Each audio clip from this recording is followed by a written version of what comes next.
Hello everyone. मैं Mukesh Kumar NIT Durgapur से master कर रहे हैं एमएससी मैथमेटिक्स से मास्टर कर रहे हैं। मेरा फर्स्ट ईयर है अभी। तो अब बात करते हैं हम लोग यहाँ पे कि टॉप 10 एनआईटी कॉलेज जिसका प्लेसमेंट कितना है, इस पर आज हम बात कर रहे हैं आपको। ठीक है। इससे जो प्रीवियस जो लेक्चर लिए थे, जो कंटेंट दिए थे, उसमें मेन फोकस था एग्जाम के रिलेटेड कि टाइम टेबल कैसे होना चाहिए 2 मंथ के लिए, एग्जाम का जो आने वाला जो एग्जाम है उसके लिए किस तरह से प्रिपरेशन करें, इसके बारे में हम उस वीडियो में बताए हैं। जाकर आप उस वीडियो को देख लीजिए जिससे कि आपको हेल्पफुल हो और आपको एनआईटी तक का सफर हो सके। ठीक है। 2 मंथ में कैसे प्रिपरेशन करें, कौन से चैप्टर इंपॉर्टेंट है फिजिक्स में, कौन से चैप्टर इंपॉर्टेंट है मैथ में, कौन से चैप्टर इंपॉर्टेंट है केमिस्ट्री में, पूरा डिटेल उसमें बताया है। तो भाई जाकर वहाँ पे देख लो। उसके बाद हम आज बात करते हैं जो आपका नेक्स्ट जो कंटेंट मिल रहा है, टॉप 10 एनआईटी कॉलेज जिसका प्लेसमेंट कितना गिरता है। ठीक है। हम स्टेप बाय स्टेप बात करते हैं। पहले पे हम लेते हैं एनआईटी ट्रिची का। ये प्लेसमेंट जो आपको बताया गया है, ये प्लेसमेंट हर ईयर का एवरेज निकाल कर बताया गया है, मैंने कि पर ईयर कितना प्लेसमेंट गिरता है उसके हिसाब से हमने एवरेज निकाल कर बताया है कितना एलपीए गिरता है, इस एनआईटी कॉलेज का प्लेसमेंट होता है। ठीक है। कुछ ऊपर नीचे होगा प्लेसमेंट, तो ऐसा नहीं है कि जो फिक्स बता रहे वही होता है। कुछ ईयर कई बार किसी ईयर में ऊपर भी जाता है, किसी ईयर में नीचे जाता है। ठीक है। कोरोना काल में आपने देखे थे कि आईआईटी में भी प्लेसमेंट का हाई गिर गया था, तो ऐसा नहीं है। ठीक है। तो फर्स्ट में बात करते हैं एनआईटी ट्रिची। एनआईटी ट्रिची जानते ही हैं भाई, क्या सुंदरता है वहाँ पे। एनआईटी ट्रिची में 10.5 एलपीए प्लेसमेंट हुआ है। एनआईटी ट्रिची का कितना प्लेसमेंट हुआ है? 10.5 एलपीए। ठीक है। सेकेंड में बात करते हैं एनआईटी सूरतकल।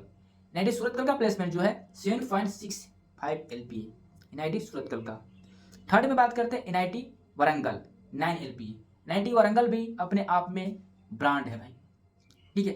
वहाँ पे भी गजब का धाकर होता है। जैसे एमएससी मैथमेटिक्स की या बात करते हैं तो वहाँ पे भीड़ बहुत ज़्यादा रहता है, क्योंकि वो कॉलेज मैथमेटिक्स के लिए ब्रांड है। पे हर वहाँ पे प्लेसमेंट अच्छा गिरता है।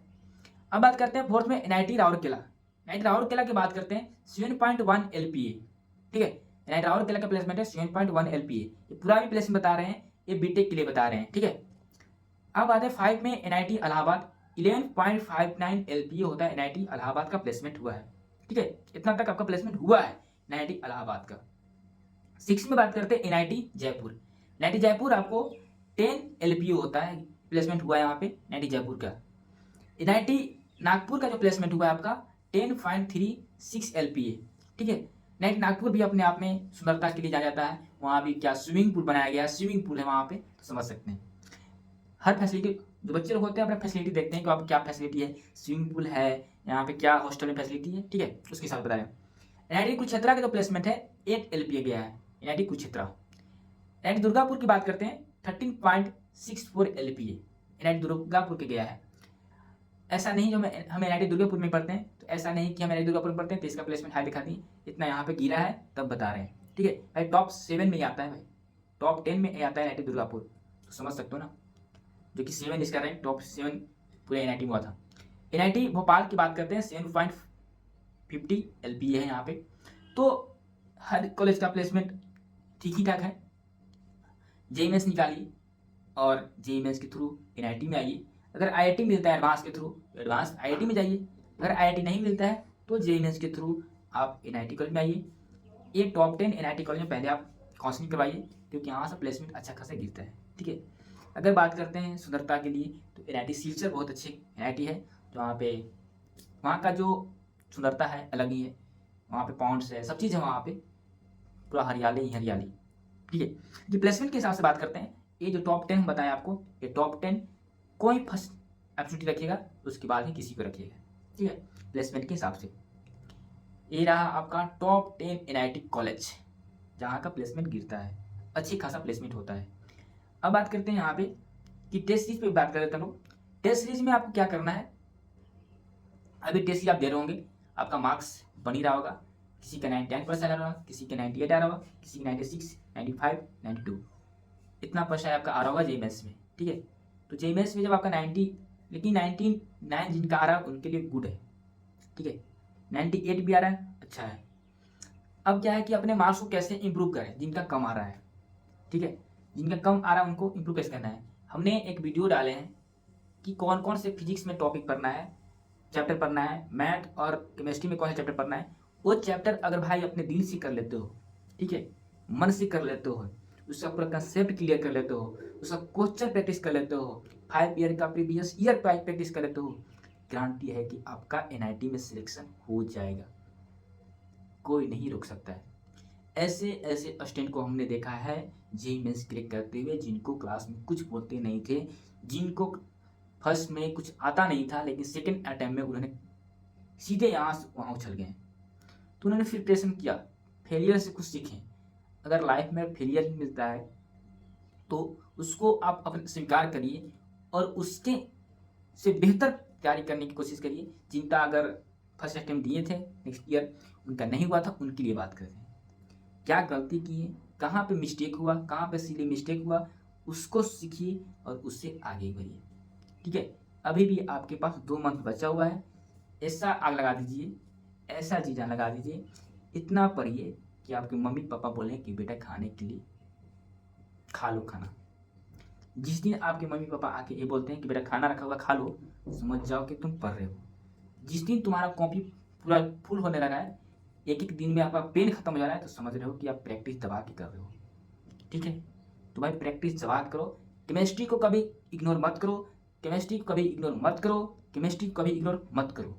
3 बार मैंने बोला केमिस्ट्री, क्योंकि आपका नंबर, आपका रैंक सीधे ऊपर उछाल देगा। ठीक है, केमिस्ट्री को बस केमिस्ट्री एनसीईआरटी बुक को फॉलो करो और प्रीवियस ये लगा लो, बाकी बात सब के भाड़ में। ठीक, कोई भी मास्टर क्या बोल रहा है उससे मतलब नहीं है, रिजल्ट आपको चाहिए, आपको रिजल्ट देना है, आप अपने अकॉर्डिंग मेहनत करिए। ठीक है, अगर आप पास करते हैं तो टीचर बोलेंगे कि हमने बोला ऐसे ऐसे क्या पास किया। अगर उसकी करते हो नहीं भी पास होते हो, टीचर बोलेगा तुमको कुछ वैल्यू नहीं देगा, तुम जान भी नहीं करेगा कि कौन ही है।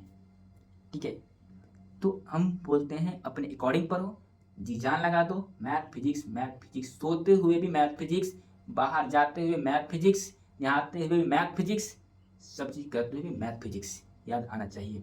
2 मंथ केवल जी जान लगा दो और क्या, जेईई मेंस को फोड़ दो। ठीक, मिलते हैं नेक्स्ट वीडियो में। इसी के साथ नेक्स्ट वीडियो जो मेरा आएगा बैकलॉग के बारे में आएगा। बहुत लोग क्या है कि लोगों को बोलना है कि बैकलॉग कैसे क्लियर करें, एग्जाम वाले बैकलॉग नहीं, बैकलॉग जो कभी क्लास में पढ़ाया गया और छूट गया है पीछे, उसको बोले बैकलॉग। कैसे प्रिपरेशन करेंगे, ठीक है, जो पीछे पढ़े अब भुला गए उसी को बोलते बैकलॉग, छूट जाना चैप्टर। मैंने हमने 2 दिन क्लास मेरा 10 दिन का था, सपोज डेट 3 दिन क्लास था, मैंने 6 डे क्लास किया, 4 डे छोड़ दिया। तो 6 डे क्लास किया, इसको पूरा याद है, लेकिन 4 डे छोड़ा, वो बैकलॉग हो गया। 6 डे क्लास हुआ, हमने सॉरी 10 डे क्लास है, 5 डे क्लास किए, फिर 2 दिन छोड़े, 8 दिन, एक दो 2 डे बचा, इसी को बोलते बैकलॉग। मैंने तो पढ़ भी नहीं की। अब उसको कैसे प्रिपरेशन करना है, या हमने जो पहले पढ़ लिए अब न्यू पढ़ रहे हैं, पीछे भुला जा रहे हैं, उसी को बैकलॉग। अब उसको कैसे अपने दिमाग में घुसाएं, किस तरह से प्रिपरेशन करें, क्या टाइम टेबल रखें कि आपको बैकलॉग क्लियर हो जाए, इसी पे हम बात करेंगे नेक्स्ट वीडियो में। Thank you all of you, share से दबा करो। अब आपका भैया हमेशा आपके पास अवेलेबल रहेगा। और सुन लो, आज से प्रोबेबिलिटी का क्लास स्टार्ट होने जा रहा है, पूरे डिटेल में बताएंगे प्रोबेबिलिटी, बस कांस्टेंट बनाए रखना। Thank you all of you, share से दबा करो, बाय।